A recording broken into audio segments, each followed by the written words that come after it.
Bismillahirrahmanirrahim. Assalamualaikum warahmatullahi wabarakatuh.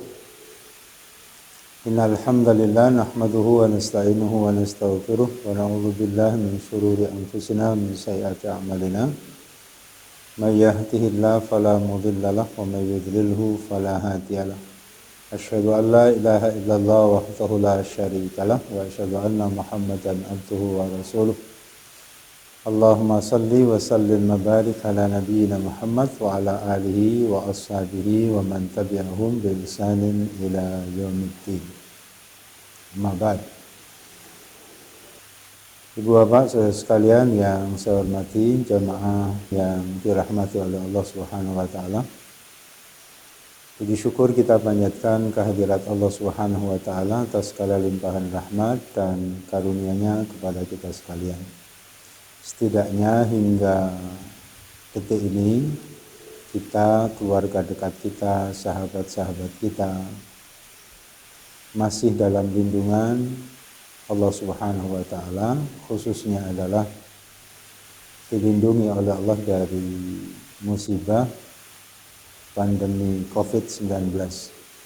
Dan kita berharap seterusnya penjagaan itu akan tetap diberikan oleh Allah Subhanahu wa taala kepada kita. Sekaligus kita bermohon kiranya Allah berkenan segera mengangkat pandemi ini dari bumi tercinta kita, Indonesia. Salawat dan salam semoga tetap tercurah atas Nabi kita Muhammad sallallahu alaihi wasallam.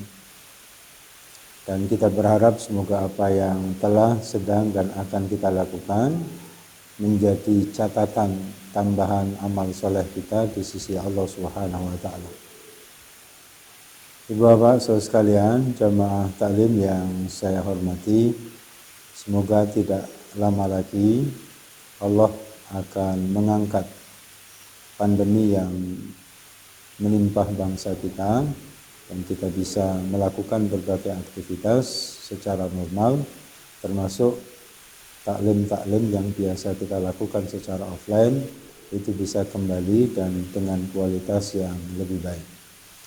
Ibu bapak saudara sekalian, jamaah taklim yang saya hormati, kali ini kita akan bersama memahami surat Al-Hijr ayat 29 yang bunyinya fa idza sawaituhu a'udzu billahi minasyaitonir rajim bismillahirrahmanirrahim fa idza sawaituhu wa nafakhtu fihi min ruhi faqa'u lahu sajidin.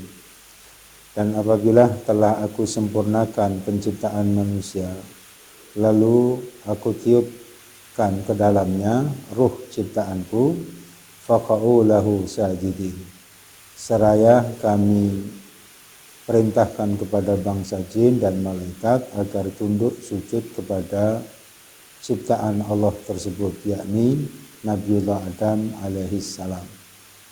Ya, sujud bukan dalam arti seperti sujud yang kita lakukan selama ini kepada Allah Subhanahu wa taala, tetapi sujud dalam arti memberikan penghormatan kepada Nabiullah Adam alaihissalam yang merupakan nenek moyang kita. Nah, ibu bapak saudara sekalian, jamaah taklim yang saya hormati, mari kita mencoba memahami secara runut ya. Sebelum Allah menyempurnakan ciptaannya bernama manusia, mula-mula Allah menciptakan Nabiullah Adam alaihissalam dari tanah. Setidaknya di surat As-Sajdah Allah Subhanahu wa taala menyatakan, Alladzi ahsana kulla syai'in khalaqahu fabada'a khalqal insan min tin. Jadi ayat ini ingin menegaskan tentang penciptaan Nabiullah Adam alaihissalam, yakni dari tanah yang diciptakan langsung oleh Allah Subhanahu wa taala.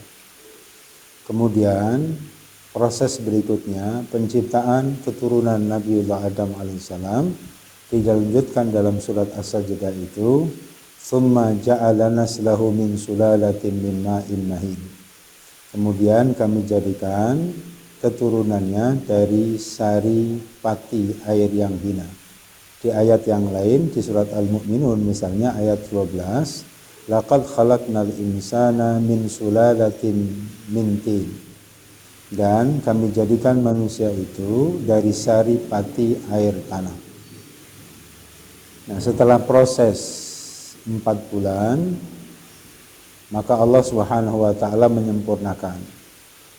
Allah menyempurnakan di usia 4 bulan sebagaimana diisyaratkan oleh Allah Subhanahu wa taala di surat Al-Hijr ayat 29 yang sama persis bunyinya dengan surat Shad ayat 72.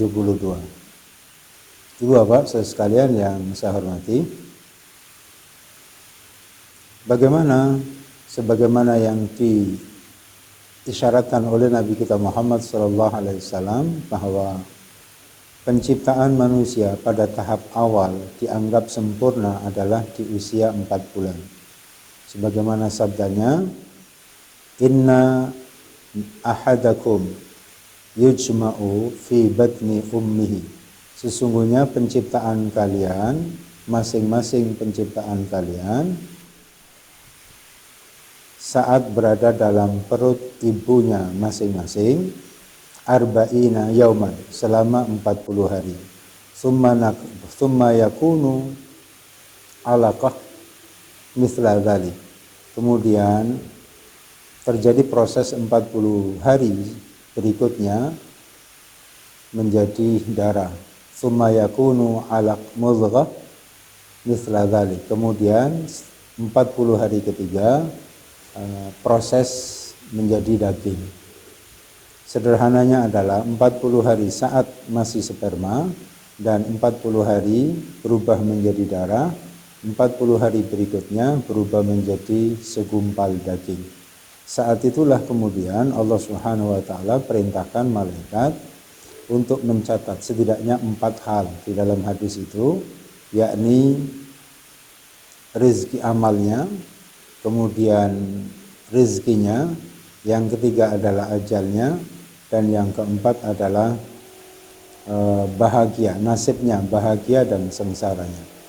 Nah, setelah itulah kemudian ditiupkan ruh oleh Allah Subhanahu wa taala sebagaimana diisyaratkan di surat As-Sajdah, juga diisyaratkan dalam surat Al-Hijr ayat 29 dan surat Shad dengan bunyi yang sama persis ayat 72. Ibu Bapak saudara sekalian, jemaah taklim yang dirahmati oleh Allah Subhanahu wa taala, mari kita lihat. Proses pertama penciptaan Adam adalah dari tanah yang dilakukan langsung oleh Allah Subhanahu wa taala tanpa perantara makhluk yang lain. Begitu keturunannya, Allah tidak menyebut dari tanah langsung, tetapi setidaknya ada 2 penyebutan. Yang satu adalah disebut dari saripati tanah, yang kedua disebut dari saripati air yang hina. Maka bisa difahami proses sperma itu adalah dihasilkan oleh asupan yang dikonsumsi oleh orang tua, yang dihasilkan dari saripati tanah, ya berupa buah-buahan dan makanan-makanan yang lain. Nah, setelah proses 40 hari yang ketiga itu, Allah Subhanahu wa taala tiupkan ruh ke dalamnya. Maka dari sinilah sempurna penciptaan Allah Subhanahu wa taala pada tahap awal. Dan saat itu kemudian ketika Allah usai menciptakan Nabiullah Adam alaihissalam, Allah perintahkan kepada bangsa jin dan malaikat untuk sujud, memberikan penghormatan kepada Nabiullah Adam alaihissalam. Menariknya, proses kita dengan proses Nabiullah Adam alaihissalam ada sedikit perbedaan. Jika Nabiullah Adam adalah diciptakan langsung oleh Allah Subhanahu wa taala tanpa perantara yang lain, sementara kita anak cucunya diciptakan oleh Allah Subhanahu wa taala tidak secara langsung, setidaknya melalui orang tua. Maka begitu penciptaan anak cucu Adam, Allah Subhanahu wa taala tidak menggunakan subjek aku, tapi menggunakan subjek kami. Itu artinya Allah melibatkan dan memberikan penghargaan atas kedua orang tua kita yang terlibat pada penciptaan kita. Ibu bapak sekalian yang berbahagia, tiupan ruh oleh Allah Subhanahu wa taala kepada jasad yang sudah berusia 4 bulan itu baru terjadi. Artinya bahwa ruh itu tidak ditiup sebelumnya oleh Allah Subhanahu wa taala sebelum secara fisik manusia pada tahap pertama dalam kandungan rahim ibu dinilai sempurna oleh Allah Subhanahu wa taala. Nah, kemudian setelah menyatunya antara fisik dalam tanda kutip dengan ruh Allah Subhanahu wa ruh yang datang dari Allah langsung, maka disebutlah dengan istilah jiwa. Sebagaimana di surat Al-Syams Allah Subhanahu wa taala menyatakan, wa nafsi wa ma sawwaha fa'alhamaha fujuraha wa taqwaha. Di sanalah kemudian ada unsur ruh, ada unsur fisik, di mana unsur ruh itu dijamin kesuciannya karena ia datang langsung dari Allah Subhanahu wa taala. Sementara dari unsur fisik itu ada keterlibatan orang tua. Nah, apa yang dilakukan oleh orang tua sehingga menghasilkan janin itu? Nah, orang tua mengkonsumsi asupan yang bahannya tentu, mohon maaf ibu bapak sekalian yang berbahagia, satu dengan yang lainnya adalah berbeda. Yang satu bisa jadi yang dikonsumsi adalah makanan-makanan yang halal, makanan-makanan yang halal, dan cara memperolehnya juga halal. Sementara yang lain yang dikonsumsi adalah makanan-makanan yang halal secara perolehan, dan kemudian fisiknya bisa jadi tidak halal, atau bahkan cara mencari dan makanannya sendiri adalah haram. Disinilah kemudian nanti ditentukan perkembangan janin itu saat nanti dilahirkan oleh Allah Subhanahu wa taala, mau terus baik atau sebaliknya. Nah, itu sangat menentukan. Karenanya ibu bapak sekalian yang berbahagia, jika kita ingin anak-anak kita tumbuh berkembang dengan baik sesuai dengan apa yang dikehendaki oleh Allah Subhanahu wa taala, maka kita harus menyiapkan asupan-asupan untuk anak-anak kita, asupan-asupan yang baik di samping halal, cara memperoleh dan zatnya. Yang kedua, ibu bapak sekalian yang berbahagia, apa yang harus kita lakukan? Kita terus memohon kepada Allah Subhanahu wa taala doa-doa yang kita panjatkan agar kita sebagai anak cucu Adam dan anak-anak kita sebagai keturunan kita selalu dalam bimbingan Allah Subhanahu wa taala, dilindungi, dihindarkan dari hal-hal yang bisa mengeluarkan manusia dari jati dirinya. Dalam proses itu, ibu bapak sekalian yang berbahagia, ada sebuah isyarat bahwa manusia itu diciptakan oleh Allah Subhanahu wa taala adalah sebaik-baik ciptaan. Isyaratnya setidaknya di surat yang sangat familiar dengan kita, yaitu surat At-Tin. Laqad khalaqnal insana fi ahsani taqwim. Sungguh kami telah ciptakan manusia itu sebaik-baik bentuk ciptaan. Nah, setelah ibu bapak sekalian yang berbahagia, yang tadi saya katakan, peran antara orang tua, baik dari bapak maupun ibu, itu menjadi sangat penting, karena di sanalah menentukan dalam tanda kutip, tidak sebagaimana yang terjadi pada Maryam, ya. Ada percampuran sperma antara bapak dan ibu, sebagaimana diisyaratkan oleh Allah Subhanahu wa taala di surat Al-Insan ayat 4 insyaallah itu, inna khalaqnal insana min nutfatin amsyaj. Sesungguhnya kami menciptakan manusia dari sperma yang sudah bercampur pada indung telur yang diproduksi oleh ibu. Nah, ibu bapak sekalian yang saya hormati, dari sisi fisik manusia itu adalah sebaik-baik ciptaan Allah Subhanahu wa taala. Saya kira kita semua sepakat bahwa tidak ada makhluk di dunia ini yang secara fisik sebaik kita manusia, baik secara fisik, secara akal, maupun perangkat-perangkat yang lain. Yang kedua, Allah Subhanahu wa taala menyatakan secara tegas di surat Al-Isra ayat 70, Walaqad karamna bani Adam, dan sungguh kami telah memuliakan Bani Adam, anak cucu Adam. Bahkan di ujung ayat 70 surat Al-Isra itu Allah Subhanahu wa taala memberikan kelebihan, wa faddalnahum ala katsirin mimman khalaqna tafdila. Allah memberikan kelebihan kepada yang namanya manusia di atas kelebihan ciptaan-ciptaan Allah yang lain. Dari sini kita bisa pahami betapa manusia itu amat sangat mulia, amat sangat sempurna dibanding dengan ciptaan-ciptaan Allah yang lain. Nah, karenanya ini adalah karunia besar dari Allah, maka kewajiban kita adalah menjaga bagaimana kemuliaan yang sudah Allah berikan kepada kita itu tidak hilang, tidak lepas dari diri kita. Maka apa yang harus kita lakukan? Nah, kita merujuk kepada surat At-Tin. Laqad khalaqnal insana fi ahsani taqwim. Tsumma radadnahu asfala safilin illa alladziina amanu wa 'amilus shalihat. Jika tetap ingin menjaga kemuliaan kehormatan yang diberikan oleh Allah Subhanahu wa taala yang telah dibuktikan sejak awal, Allah memerintahkan kepada bangsa jin dan malaikat untuk sujud hormat kepada Nabi Adam. Kehormatan, kemuliaan yang Allah berikan itu mari kita jaga dengan baik. Dengan cara apa?